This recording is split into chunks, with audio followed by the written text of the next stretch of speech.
All right, we're live. What's up, everybody? As you come into the space here, and if you have any questions for Dan, myself, and Gen Z BTC, just throw those in the comment section. We'll throw them up on screen after a while. We're going to touch on a couple different things that we have, a couple different ideas for topics. One of them that I had here was there's this idea that's been going around that nation states are secretly buying Bitcoin, and it's not a new idea. It kind of happened last cycle as well. And I was curious to get your thoughts, Dan, on this one because you've been in the space a little bit longer than myself and Gen Z here. Um, do you think that nation states are buying this? This goes out to both of you guys, but do you think that nation states are buying, and are they doing it secretly? And yeah, what are your thoughts around that idea? If there are nation states that are buying, it's probably going to be ones in the Middle East. I see Saudi Arabia, which everything that MBS is doing. He seems like the type of guy that would probably be a lot more into buying Bitcoin. One of the things that we need to remember though is that we are still so early to Bitcoin. Most people just don't understand it, and if you're in the government, you're almost incentivized not to understand it. uh, so if we're talking about these big countries like that we might see in the West, something like that, I think that if they were smart, they would be. I'm doubtful that they are. What do you guys think?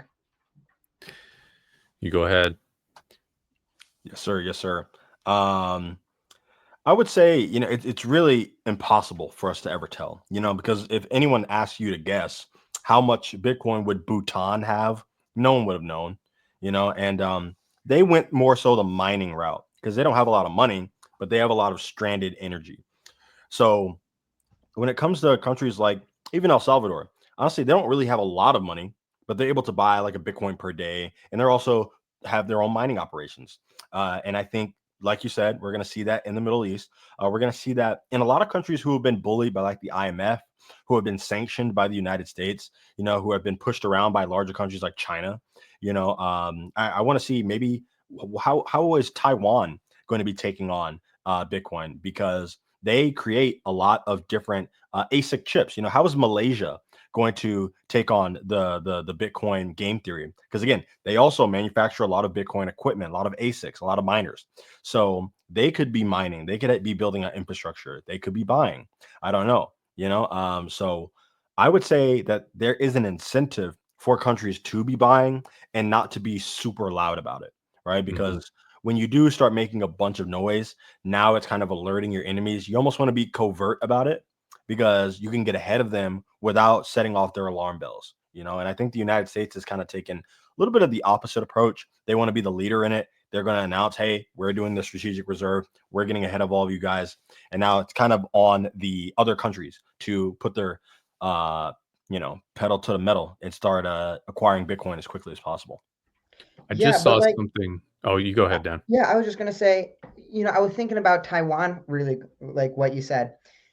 With them, it's an interesting situation too because if they if they do it secretly and they're able to get away with it secretly, that's a very good thing for them. But if they get caught and they get discovered doing it, then all of a sudden that creates a really weird incentive where that starts to strain relations potentially with the United States, and all the Western countries that they are relying on. Because right now, the United States' biggest export is the dollar. That is what's keeping the United States afloat.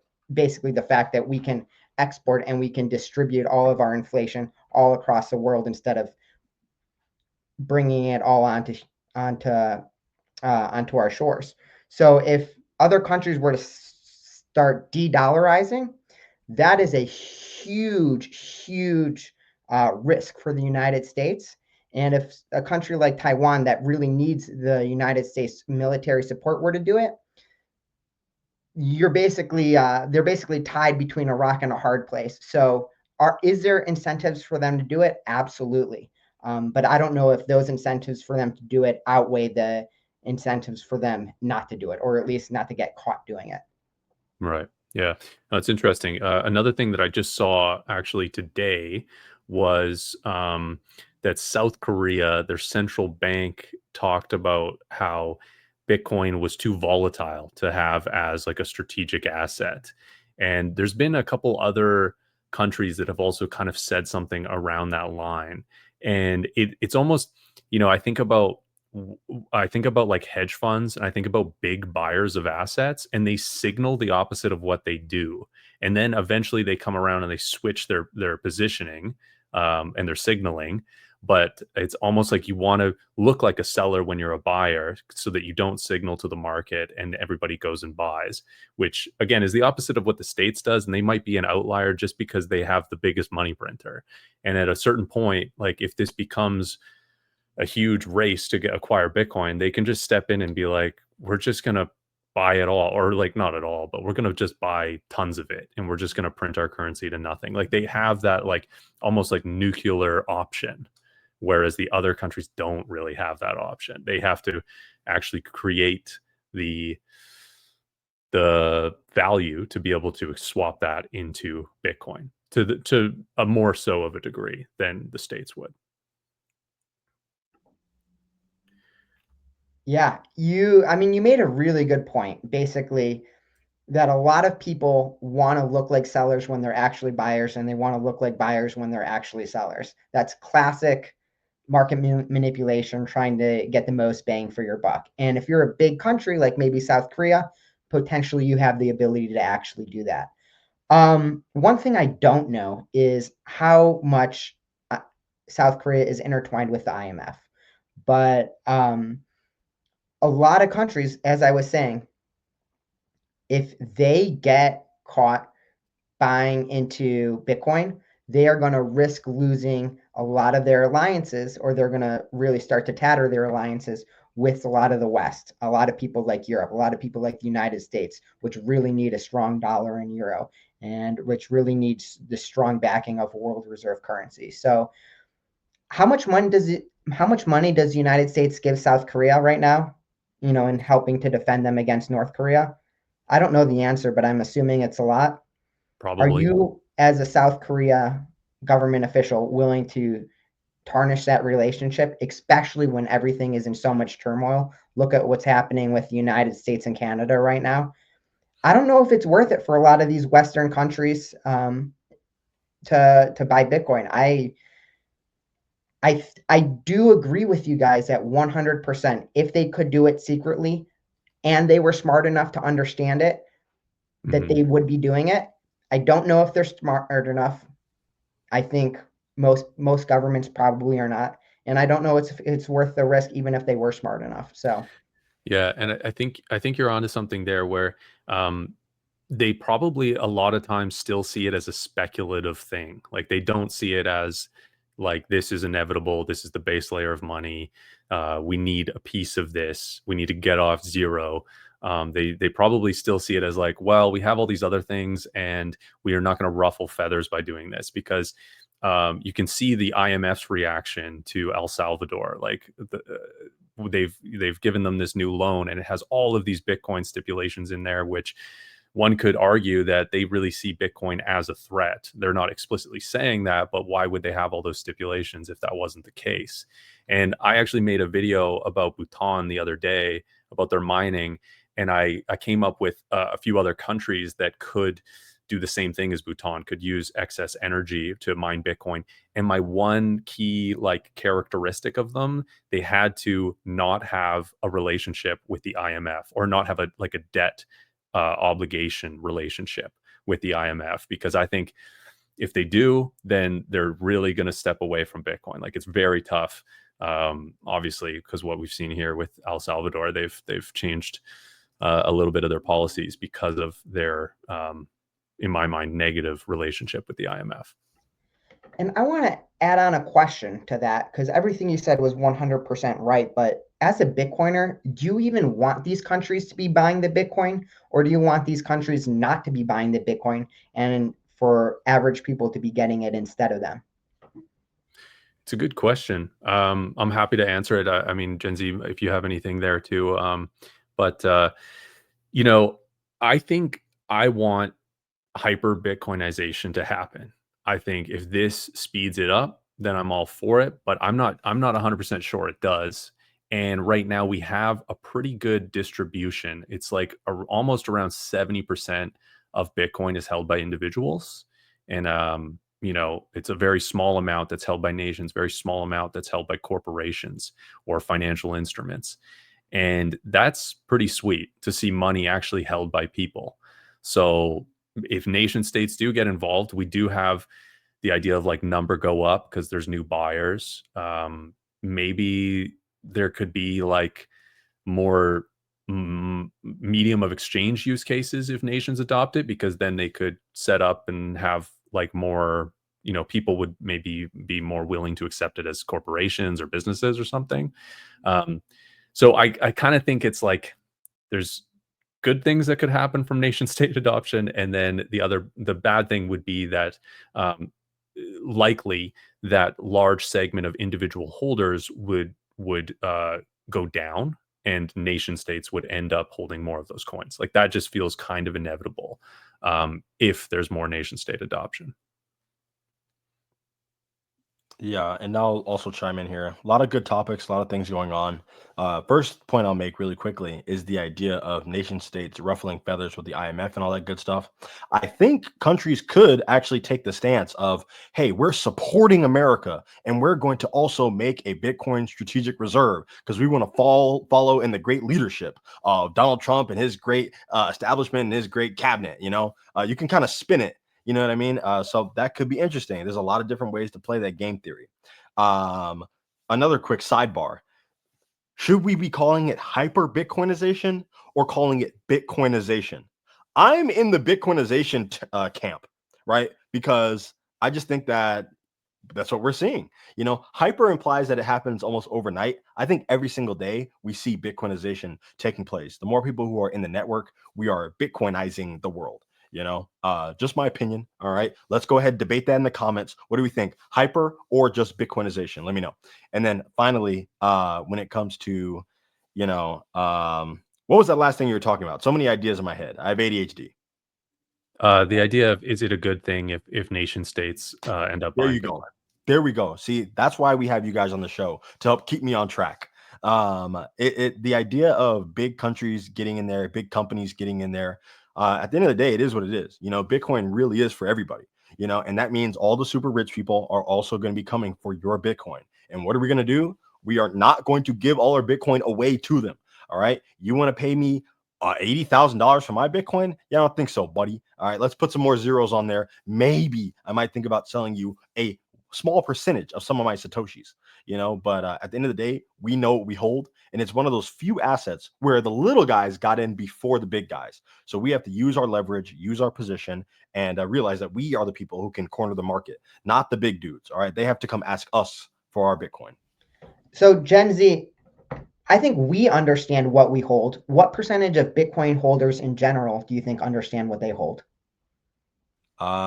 Clearly very few, which is why we see major downturns anytime that there's any teeny bit of bad news. Everyone panics, they start crying. Most of these guys, maybe they're over leveraged. I don't know why you would do this with the most volatile and also most important technology in the world, but people love gambling. So I think that more than 50% of people who hold Bitcoin don't understand how transformative it is, how revolutionary it is. And they kind of lump it in with just another crypto. It's just a number that can go up, and therefore I can use it to buy an apartment, or I can use it to buy a new car, whatever it might be. And that's fine. We use money to buy things. However, not understanding the depth of the technology. For instance, again, you buy Apple back in 1990, you sell it in 1995. You think that, oh, this was great. I doubled my money. I'm out. Thank you. You might look back and you're going to have some seller's remorse if you don't understand where the technology is going. Yeah, I think everyone that sold in the past couple of weeks is probably going to have a lot of seller's remorse in the near future. Yeah, I agree. I mean, 80,000 in the 80K is just, it's crazy. I mean, it's so undervalued in my mind for what it is. You guys want to get to some questions here from the chat? What do you think? Answer a few of those? All right, so here's one from No Parking 121. They ask, how do you feel about buying BTC/IBIT on margin. Robinhood margin rates are 5 to 6%. What do you guys think about this idea? This is interesting to me, just the phrasing of this BTC/IBIT. If it's in a margin account, it's likely that you're only able to expose yourself to an ETF to begin with this. What are your guys' thoughts on taking on a margin loan for buying a Bitcoin ETF? I am super, super old school about this. I say, take all the dollars I have, turn them into Bitcoin. I never put margin on anything. Um, really, really easy reason why Bitcoin is volatile. I don't know what's going to happen in the near term. Maybe the government will want to confiscate it. Maybe Robinhood will go down. I have no idea. But if I have money or in dollars, all I know is for the long term, I do not want to have that money in dollars. I want to have that money in Bitcoin. It's been treating me well for almost a decade now, just putting all my dollars into Bitcoin and having zero loans. And I think really what it affords you is it affords you the luxury to sleep at night. I never have to worry about whether the price of Bitcoin is going to go up or down a little bit. Just when it's yours and you don't owe any and you don't have any debt, you just sleep easier at night. You get a lot richer. And what do they say? Pigs get fat, hogs get slaughtered, something like that. I don't take out loans. Some people do. To me, those people have to be like a little bit masochistic, but good for them, because depending on when you did it, you could have made a lot of money, but it's not for me. What do you guys think? Well, yeah, I mean, you take on risk, right? That's what loan is. A loan is direct risk, and that 5 to 6%. It sounds good when you look historically at Bitcoin's CAGR of, in the last 10 years. What is it, 60%, something like that? It's you're outperforming that 5%, 5-6% every year. So in that way, it looks really good. But I do agree with you that you end up taking on risk that might go against you and might just not make you sleep well at night. So I think I mostly agree with you, but yeah, I think you can. It really depends on your temperament. It depends on you as an individual. Depends on how stable everything else is. If you're not able to it kind of doesn't really make sense to take on debt when you also have cash on hand. I don't know. I would try to avoid margin when possible. That's for sure. Yep, for sure. There's some people who use margin loans. There's some people who would never. I'm some people who do. Okay. I'm the odd man out. It's okay. I'm insane. I know. And it's because I'm just a young guy. I love gambling. Okay. And the way that this happened was during the first cycle, I never even knew about margin. I never really got into this stuff. But because I hold some MicroStrategy shares, and during the split, right before the split happened, I was like, you know what? Here's what I'm going to do. I'm going to take a margin loan against my account. The price of MicroStrategy is technically going to get low enough to where I can buy options far dated into the future. And long story short, it has definitely raised my stress levels, right? But it has also increased my returns. There is a directly proportional amount to my blood pressure and my Robinhood percent gain, and it's definitely something I would not recommend. Even though it's worked out, there's also been times when I've been very not happy, right, with the performance of BTC and with MicroStrategy. And I never had that issue prior. Also, it's called strategy. I need to stop doing that. It's strategy, guys, not micro. But yeah, it's give and take. Long story short, margin is something you want to do for a very small amount of time and then get out, like leave. You do not want to have margin on your account for a long time. You do not want to deal with that, because the truth is there is really zero stress with just holding BTC, because you're not taking on any risk. No one's going to rug you. No one's going to take any of your stuff away. With strategy, you have to worry about Saylor getting hurt, him getting arrested, him losing his mind and just going crazy, bad PR. You have to worry about your margin account. You have to worry about making sure there's money in your account. You have to worry about, oh, Bitcoin dipped 3%. That means strategy is going to go down 25%. Like, you don't want to deal with that. All right. So I just would not recommend it. Long story short, I would not recommend it. Yeah, well put, man. Yeah, and I think the people that do take it on, maybe just think about not taking on a ton of it, because the more you take on, the more risk you have. and you're trying to juice your gains. But if it goes against you and you have to get liquidated or you have to sell some of your assets, then it's done the exact opposite of what you want it to do, which is you're probably wanting to take on margin so that you can acquire more Bitcoin. But it could go against you and you end up with less Bitcoin. So just be aware of that. And one more thing to add to that really quick, just Bitcoin is a winning lottery ticket. If you have a winning lottery ticket for $1 million, don't risk it on a winning lottery ticket for $2 million. At that point, it's not life-changing. Just take the winning lottery ticket and live your best life. Yeah. Sleep easy. That's a good idea. Agree. Margin is definitely a symptom of your greed. Yeah. And the leverage, we can kind of see the leverage kind of gets worked out of these systems because the spot traders don't really want it in there. So you might get caught up in that. Here we got BarQuest asking in a similar kind of vein as far as like adding some risk to the situation. When do you think we'll reach the point where we can earn passive income from our Bitcoin in a truly non-custodial way, allowing us to never actually sell our Bitcoin? This is an interesting question. Okay. Gen Z, do you want to take this one? I feel like you're going to have a good answer. Well, the truth is none of us know. There's no way to tell. However, when we see banks coming into the space, we see all these big financial institutions coming into the space, they're buying large swaths of Bitcoin, right? This is kind of what they're getting ready for, right? And part of the problem is they want your Bitcoin. Okay. They really do. So when you leave it with them, all right, if something goes wrong, at the end of the day, you're probably getting paid out in fiat. They have Bitcoin. You know what I'm saying? So I don't know. There's going to have to be a lot of security involved and a lot of guarantees involved and a lot of in-kind redemption involved in order for me to ever think about lending out Bitcoin or doing anything like that or trying to get yield on Bitcoin, because that's what happened at Voyager and I got smoked. Right. So I didn't understand self-custody. I didn't understand that you could have a hardware wallet. It didn't make sense to me. I didn't know what that was. And now that I do know, I don't know if I can ever lend my Bitcoin to someone. I don't mind taking out a little bit of debt against strategy shares because that's already risky as it is. And I don't own those shares, regardless if they say, oh, it's in your brokerage account. Not really. Anything happens, any reason, they could say I'm an enemy of the state. I'm saying too many mean things online. They can take away my shares, but they cannot take away my Bitcoin very easily. So I don't know, man. There's no way to tell, but the banks are coming.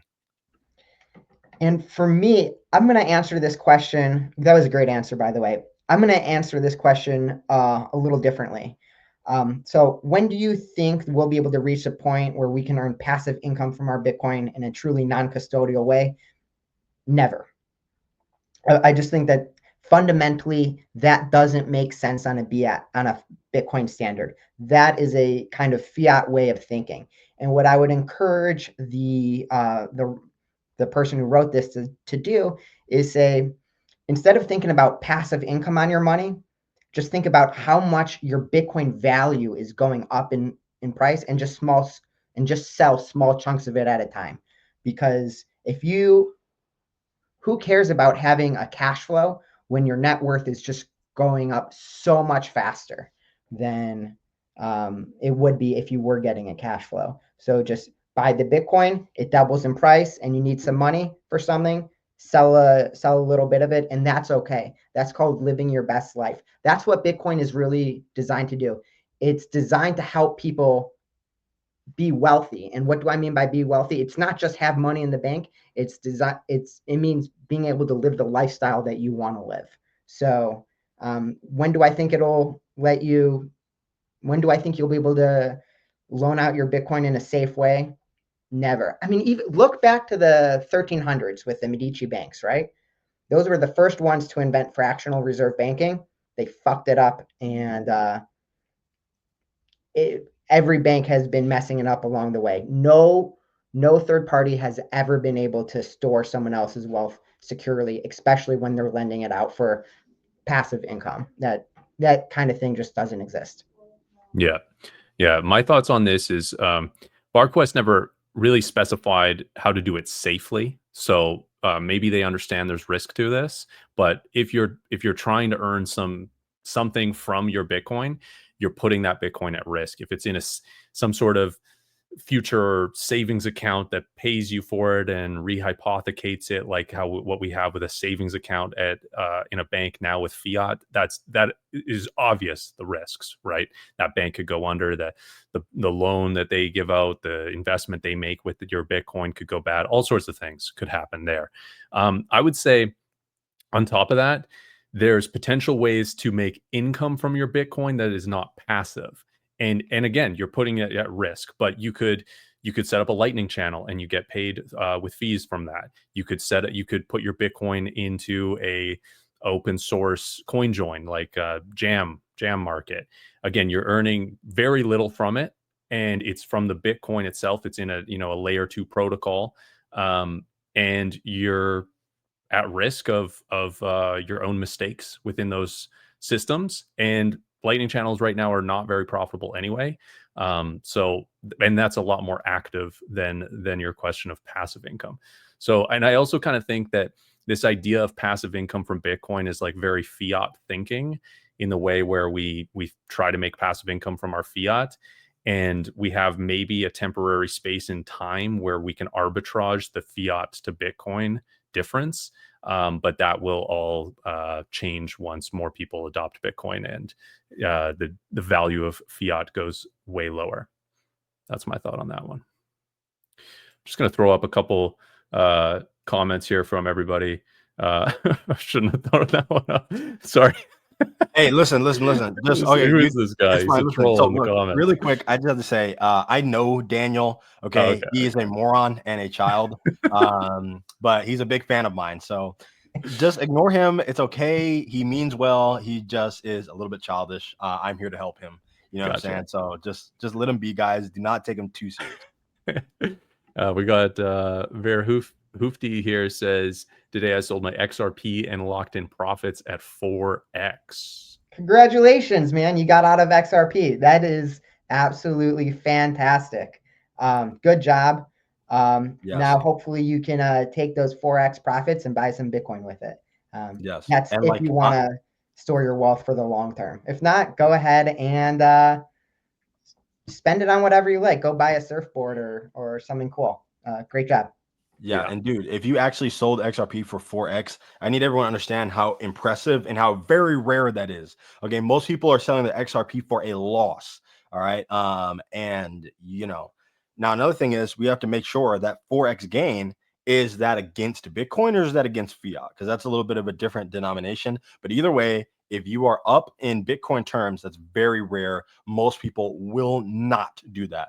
And it has nothing to do with timing or skill. It's just, did you randomly sell your garbage coins at a decent time? And that's very hard to do. It's very rare because for the most part, Bitcoin is always up against altcoins.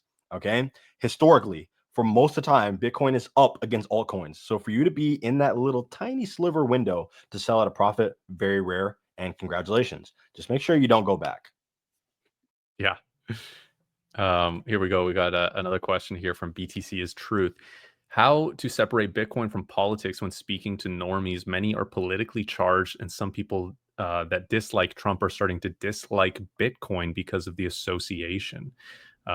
That's an interesting question, I thought, because I've actually had this happen personally in my life. I live on the west coast of Canada. It's a very liberal place, and there's a lot of people that don't like Trump here, and they really associate. When I talk to Bitcoin to them, some people that are very liberal minded, they're like, yeah, but why does Tucker Carlson like it, or why does Trump like it? Like, why does it have to be that way? Like, I can't associate with something that politically is not within my realm. I'd love to hear your guys' thoughts on this question, though. I didn't for the first like 3 years that I was into Bitcoin, I thought it was a progressive liberal thing. I had no idea it was a Republican thing for the longest time. I remember being super into Bitcoin, watching an Andreas Antonopoulos speech, just talk about how Donald Trump is stupid because he's saying that Bitcoin is a scam, and that Donald Trump would know because he's a giant scam artist. Listen, at the end of the day, Bitcoin is above politics. I don't care if you're the biggest diehard MAGA guy or if you're Bernie bro or Kamala or anywhere in between. Bitcoin is for you. You can either hop on or hop off. But if you hop on, you're going to be gaining a lot of wealth and a lot of power. And if you decide not to join, you're just really kicking yourself in the shin. So one thing that I told somebody that really hated Trump about why they should get into Bitcoin, I said this, and I said this back in Trump's first term. 1 second. Let's see. This camera keeps on getting weird. But I said, if you think that Trump is going to destroy the market and you think that he's going to create some sort of fascist society where everyone is going to, you know, where he's going to create some sort of China where people are going to be limited on what they can buy and what they can't buy, and it's going to be some sort of fascist regime, that is the exact situation that you want to buy Bitcoin for as an insurance policy, so that Donald Trump, as a fascist, can't go into the banks and tell all the banks to take out and wipe clean all the liberal bank accounts. That is why I don't think that's going to happen. But if you thought that was going to happen, that is the exact reason why you should want Bitcoin. But like I said, Bitcoin's for everyone, left and right and in the center. Yeah, no, I agree for sure. And look, guys out there, if you're watching the show, clip some of our talking points, all right? Clip some of our talking points, post it places. You might go viral. You know what I mean? I'm going to try to give you a clip right now. Get ready to clip this. Bitcoin represents both conservative and progressive values at the same time. Bitcoin solves the problem for rich people and poor people at the same time. Okay, Bitcoin represents the left and the right at the same time. And that is why Bitcoin is so hard to understand for so many people, because it seems like such an impossible invention.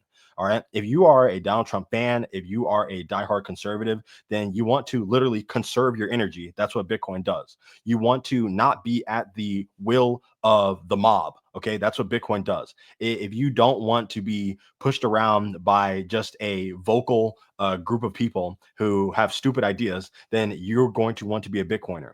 On the flip side, if you are a progressive person, and again, you think that fascism is taking over your country, that billionaires are the ones calling all the shots and taking over, if you think that, immigrants are having too much of a hard time getting ahead, that minorities have too hard of a time getting ahead, and that all the wealth is concentrated and stolen by a certain group of people who are very greedy, then yes, Bitcoin is your thing.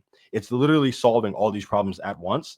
And it's truly the most amazing technology because it works for both sides. And whether you like it or not, Bitcoin is always going to help to support and push the ideas and the narratives of the people who are in the network, not outside of the network. If you're outside of the network, what you think is important, all that good stuff, it does not matter, because Bitcoin doesn't care about that. It cares about, are you in the network?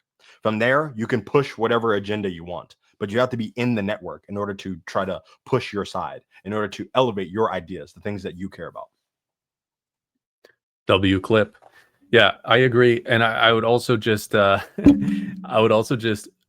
out that Bitcoin was a large part of it is it's only kind of become political this cycle of US politics.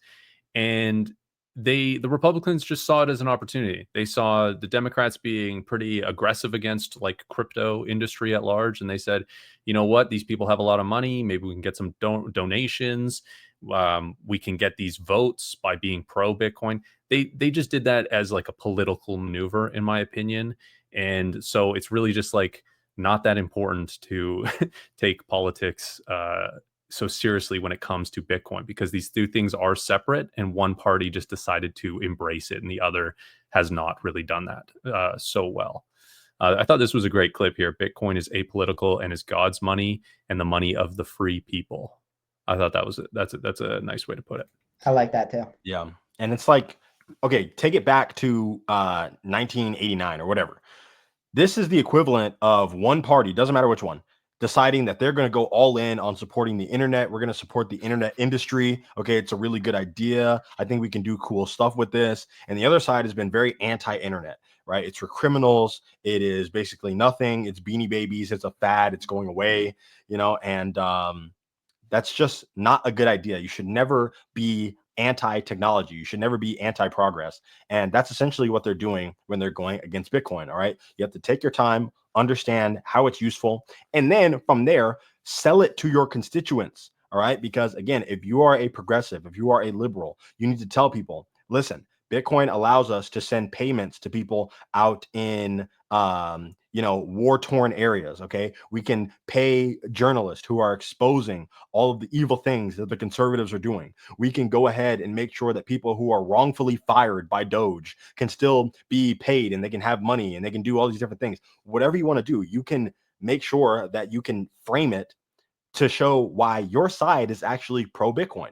Because again, Bitcoin helps both sides. If that's what you believe in, then Bitcoin helps both sides. All right. And again, the internet is neutral. It's just an invention. If you want to support that, probably a good idea. If you want to be anti-internet, you're probably not going to make it. Yeah. Yeah, definitely. All right, we got a one here. I don't know if you guys have any thoughts on old Liz here. Why is Elizabeth Warren so anti-Bitcoin? Because Why she's would corrupt as fuck. There we go. Plain and simple. No, Elizabeth Warren, she made her. I hate this because she is, at least on this particular topic, she is a wolf in sheep's clothing. 1 second. I apologize about all these camera issues, but we're just going to go ahead.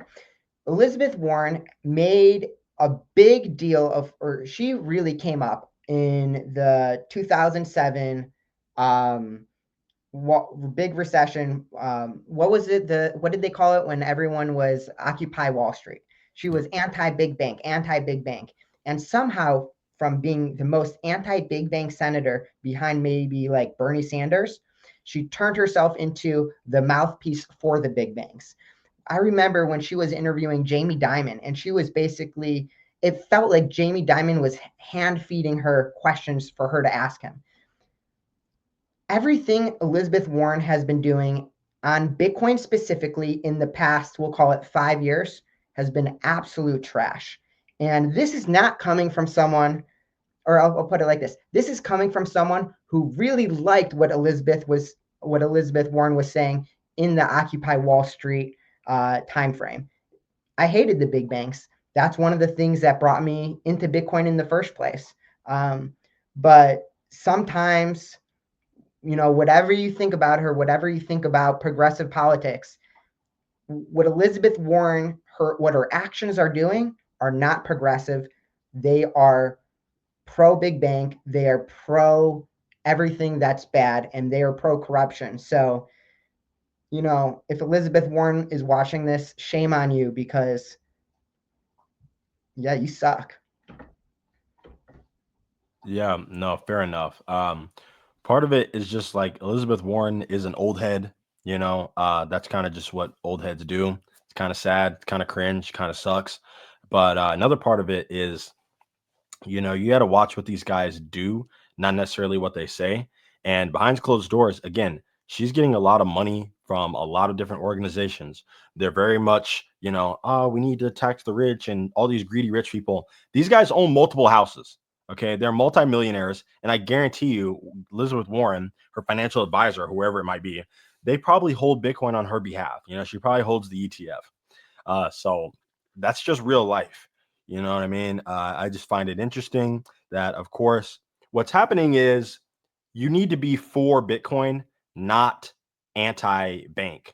And what's happening is Elizabeth Warren, a lot of these guys, they're being anti-Trump instead of being, pro whatever their stance is. So what'll happen is Trump will say, oh, I think the internet is a really good thing.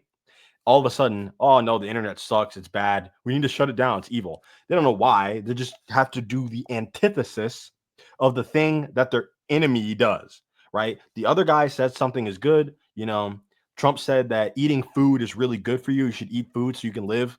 We're anti-food, everybody stop eating. Okay, it's a bad idea. I think everyone in the United States should stop eating now, because that's what they do. This is insane. You need to think about why you're actually taking the stance that you're taking. Don't just be anti the thing because someone else is pro the thing. Understand the thing and then from there you can make your own opinion about the thing. And I think it's just one of those situations where, again, Elizabeth Warren just fell into the camp of, you know, hey, we're just going to fall in line with all of our marching orders, right? The people on this side are saying one thing, we're just going to go ahead and agree. And then, you know, as time goes on, we'll kind of flip our stance. You know, for right now, I'm occupying Wall Street. Now I'm taking favors from Wall Street. I'm taking money from the lobbyists. I'm taking money from the whatever. So it's just a big game. You know, Thomas Massey says it best. Again, it's just political theater, and they do the same song and dance. A little bit of drama here and there, but really, they're all on the side of trying to make money for themselves. It's very sad, and I think Bitcoin will even change the way that we do governance. I can't really sit here and talk about that now because I don't know. I have to flesh out my idea on that. But everything's moving towards decentralization and not having a bunch of old heads that are bribed and bought out. You know, it's not really good for the little guys like us. Yeah, definitely. Let's see if we got some more questions here. Oh, this is an interesting. This is a follow up to the person that sold their XRP. Said I'm a respected avatar amongst the XRP army, and it's going to be interesting to see how I'm treated once I reveal I've sold my XRP. And they're demoted. You will be chastised. Okay, they will not like you anymore. It's like a flat earther who decides to say, "Hey, you know what? I actually saw a 24-hour sun in Antarctica, and I believe that the Earth might just be round." You can never go back. You know what I mean? Like, you did a bad thing. You know, so I don't know. That's just usually how these groups kind of go. You know what I'm saying? Yeah, I just find it interesting. And what's funny is I don't mind the XRP army. I kind of like them. That's why I'm telling them to buy Bitcoin and to get rid of their XRP. I feel like we're all wise enough to understand that they are putting themselves in a really bad situation. And while it might come across as a little heavy-handed at times, every time we're telling them sell your XRP, buy Bitcoin, what we're really telling them is, here's the blueprint. Here is the blueprint to becoming rich. You can become rich with Bitcoin. You cannot become rich with XRP. So we're on your team. We're fighting for you guys. So if your followers don't like that, you know, too bad for them. At least you made out with a 4x return. So good for you. Yeah. And one other thing I'll add really quick is Michael Saylor said it himself. Bitcoin has no enemies. Bitcoin only has people who don't realize that they are our friends yet. You know, and that is just the truth. You know, because at the end of the day, you will have to capitulate if you're a rational actor, because there can only be one store of value asset. And everything else is either a gas token or a utility token. And the utility doesn't necessarily mean that the token will accrue value, right? Because it won't be held because it's not money. Yeah, the utility token argument is crazy with the XRP, and they think that's somehow banks using it as cross-border payments is somehow going to increase the price of it. I don't know. To me, the XRP thing is Ripple has just created a blueprint of how to do a CBDC, and they're a consulting company to help nations create CBDCs with their proof of concept, which is XRP. That's literally how I see it. Create the CBDCs, there's no need for XRP. Like, that's the thing. Exactly. Like, you guys are getting rugged. We're the ones trying to save you. Yeah. All right, so this is a little piece of interesting history that we had the other day. March 14th, Josh Mandel predicted that Bitcoin was going to close. I mean, close, right? It's a 24-hour market, but he said basically at 8 p.m. Eastern Standard Time that Bitcoin's price was going to be 84,000. And on some exchanges, it was exactly 84,000. He predicted this 129 days prior in November. And this is the question here. In that same prediction, he also predicted 444,000 price for Bitcoin's top this cycle. So that's where this question comes in. Where does this cycle take us in terms of Bitcoin price? Josh Mann said a few days ago that within the next few months, Bitcoin will hit 444,000. What are your guys' takes on maybe the event that happened? I mean, it was a pretty crazy prediction. And maybe this next prediction he has is pretty crazy as well. I'm not much for predictions, but I'd love to hear your guys' thoughts on this one. the more someone feels confident about a particular Bitcoin price prediction at a particular point in time, the less you should listen to them. It doesn't mean that they can't get it right, but it does mean that they're just pulling it out of their ass. Could it be 444,000? Yeah, I think it's unrealistic, but so many people have been talking about him on Bitcoin Twitter, and I think that it's becoming really popular because a lot of people just want to believe that it will really be 444,000. And I'm going to even go a level higher than this, right? The idea of talking about price too much is, I think, a detriment to Bitcoin in and of itself. What we should be doing is talking about education and why it's different and how Bitcoin is special and what it has a capacity to replace and how it has a capacity to change the world. If we are talking about the price, that's going to invite a lot more speculators and a lot more traders. And for the most part, I want those people to get rich with Bitcoin too, but it is unlikely that they will do it because people that trade in Bitcoin usually lose money. People that invest in Bitcoin and hold it almost always gain a lot of money. Don't listen to price predictions. I don't care if he was right. For your own sake, just buy Bitcoin, hold on to it for 10 years, and don't worry about it. Yeah, there's also a lot of risk of people believing because one prediction has been right that the next one will be. But again, you're right with that. It could just be chance, right? Like he's not a time traveler. He doesn't know exactly. It was just it was a guess based on whatever, whether he has experience, knowledge, all this stuff. It was still ended up being a guess that was correct, and that's where you start to get the potential of really losing money is by seeing one prediction that's correct and then believing the next one. So just be super cautious with that. And it is just a bunch of hopium that people want. People want the price to be 444 because that would make them rich. And it's true as well that we shouldn't be focusing on price, and yet price is extremely popular to focus on. I made a video about this prediction.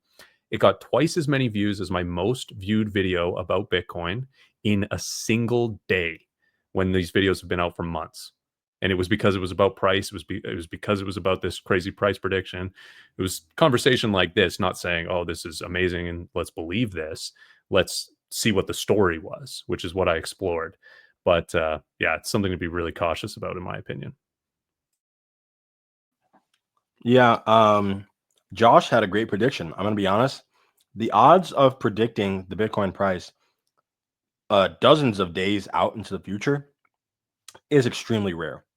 Eventually someone will do it just because it's just like mining a block. Mining a block is very rare, but someone has to do it, and he did it. So shout out to him. That was awesome. And if he can go 2 for 2, he will be the Bitcoin Messiah from now till probably the end of time. But I don't know if he'll go 2 for 2. Here's the truth. 444,000 will literally happen. You just don't know what time it will be, right? Bitcoin's price is very hard to predict in the short term, but I can guarantee you over longer time periods, I would say probably like 2030. Yeah, it's guaranteed to be higher than that, and again, people hear words like guaranteed, for sure, or whatever, and they get a little bit weary, and that makes sense. I understand that. But one, time will tell.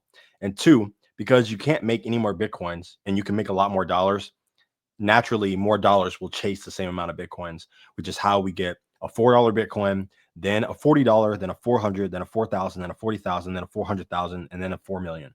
And this will continue to go on and on. But yeah, shout out to Josh, man. That was awesome. And I think for this cycle, 2025, I don't think it's impossible. I don't think it's impossible. 400,000, 444,000. I think we can see that in 2025 because Bitcoin makes all of its gains in just a couple days. All right. 10 days out of like a year, Bitcoin's making all of its major moves, all of its double digit moves, So I wouldn't be surprised. During the last cycle, the COVID cycle, we went from like 8,000 all the way up to 69,000. So that seemed pretty impossible, but it happened. So we'll see what happens this time. And the multiple would even be smaller, going from 80 something thousand up to 400. That's even a smaller multiple. So we'll see. Yeah, definitely. So before we get on to this next question here, we just have 10 minutes left on the stream, everyone. We're going to try to do these regularly, the three of us. And so stay tuned for that in the next little while. And if you have any questions, we'll kind of speed up the next couple of answers here if anybody wants to ask some final questions before we jump off the stream. And this one here from TCC asks, interesting, the U.S. government included XRP in their crypto stockpile. So to me, they included the idea that any seized crypto from civil forfeitures and criminal seizures could go into the crypto stockpile. But I'm actually not even sure if there's been any evidence that they even have any XRP, that they've ever seized XRP from anybody. I don't know if you guys have any insight on that. But yeah, they included the idea that they could sell the XRP that they have to buy Bitcoin. That's what they included. So that's a shit comment. Yeah. Sorry, TCC.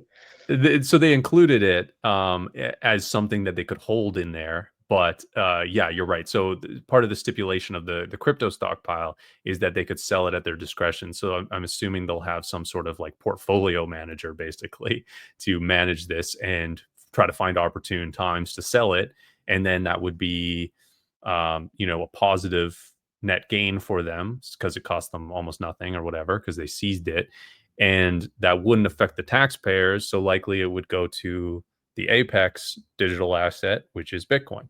So if they do have any XRP, they probably won't have it for all that long, in my opinion. Yep, really nothing else to say there.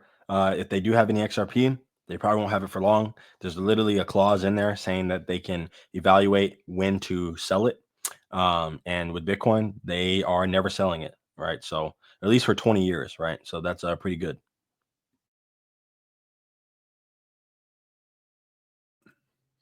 Yep. And yeah, I don't know if we have any other questions here, guys. Did you guys have any final thoughts? Anything else that was interesting in Bitcoin recently for you guys? Oh, your mic's muted there, Dan. Okay. Yeah, I was just on vacation this week, and I was out in Brazil, and I was just seeing how people are living their lives. And one of the things that it really hit me hard was that I was completely off Bitcoin Twitter. I was completely not in the Bitcoin world for 1 week, and what I realized was that we are in a bubble. We are in a bubble of people that see the future, that understand how the financial system works, and that understand where Bitcoin is going.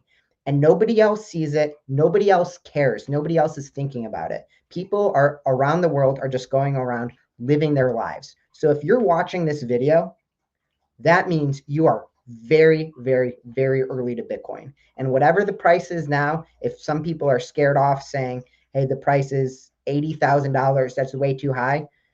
You guys, the Bitcoin price reflects how much people value Bitcoin around the world. And right now, around the world, 99% of the people don't value Bitcoin at all. And that's why the price of Bitcoin is only $80,000 or $85,000, whatever the price is right now.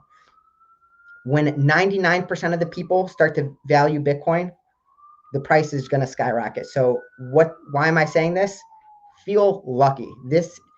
You are incredibly lucky that you are in at the ground floor. So take advantage of that, do what you want. But that's what I have to say coming out of 1 week's vacation out of the echo chamber. Yeah, for sure. And because we kind of are in a little bit of an echo chamber, it makes you stop and second guess. Is this actually real? Does this make sense? Am I a cult follower? Am I a moron? Right? Because you can probably think of a couple of people that you think are idiots who are in a bubble or in an echo chamber outside of crypto, outside of whatever their beliefs might be. You think that how can someone be so stupid? And it makes you have to check yourself. Is that happening to me right now?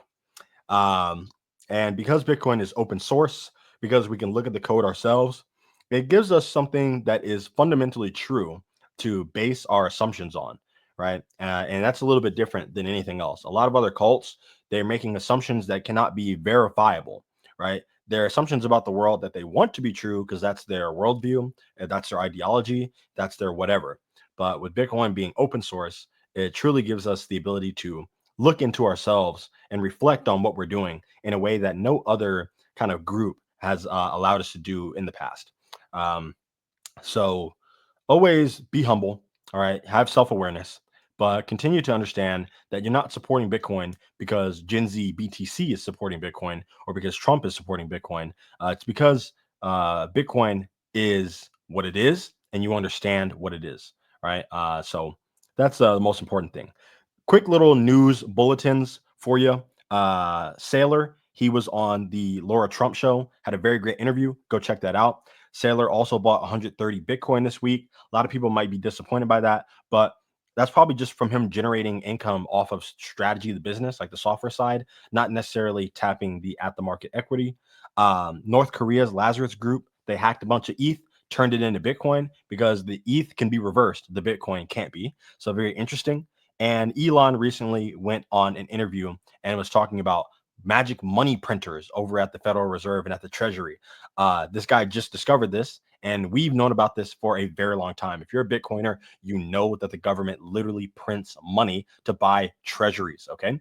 And other people are just now figuring this stuff out. Again, speaking on what Dan was talking about, we are way ahead of what the average person understands about money, about the future, about the government, how the money works. So be proud, be happy, but remain vigilant. Just because you own Bitcoin now doesn't mean you get to take your foot off the pedal. Now you need to go even harder, right? Because as a Bitcoiner, you want to work on educating others, you want to be a resource for others, and you want to make sure you're stacking sats or dying trying. I do want to just have a little caveat in one of those stories there. If you look into Sailor's post about how they funded the purchase of Bitcoin, it's actually from selling the at the mark or doing the ATM on the STRK. So not of the common share, but of the preferred stock. So to me, that was a trial run to see like how liquid, how much volume, how much they could sell this preferred share, and that's why it was a small amount. And likely they'll use that in combination, and it's less affected by the actual price of the equity. It has variables, and people are more interested in the yield of it. So likely they'll be able to tap that ATM of that one more when, say, yields of other like debt instruments go down, like the treasury yield. So yeah, just a little sidebar there. And also, if you guys haven't checked them out, check out Gen Z BTC. Just search that on YouTube. You'll find it. And Bitcoin Reactions is Dan's channel. And check those out as well. Yeah, that's about it, guys. I don't know if we wanted to go over any of those news things, but we're wrapping on the hour here. So yeah, I think we could wrap it up here, unless if you guys had any final words. Thanks to everyone that asked a question. That was awesome. Every single question I appreciate. So Yes, it's very important that we have the chat popping. You know what I'm saying? So thank you guys so much. Please talk in the chat. I love bringing up the comments. That was super cool. Interacting with the people in real time. That's awesome. Yes, thank you. Thank you. Thank you. Also, thank you for correcting me on the Strike ATM. Sailor now has more modes of buying Bitcoin, right? Because Strike is a different kind of stock. It's a perpetual preferred. It's not a normal common stock that you can just buy on Robinhood. So now he has that as a vehicle to purchase even more Bitcoin. Imagine where that will be at in 4 years, right? Because with MSTR, they're buying thousands of Bitcoin in a single month. With STRK, it might be a similar situation where 4 years from now, they might be able to buy hundreds of Bitcoin in a single month because of that extra equity tool that they have. So again, awesome show. Thank you guys so much. Sorry for eating during the show. I'm literally starving. I mute my mic so you're not hearing me chew. You know what I'm saying? I'm being a little bit respectful with it, but just thank you guys so much. Yeah, thanks everybody for hopping in the chat audience wise, and thank you too for being on the show. We'll see you guys, and I'll end the stream now.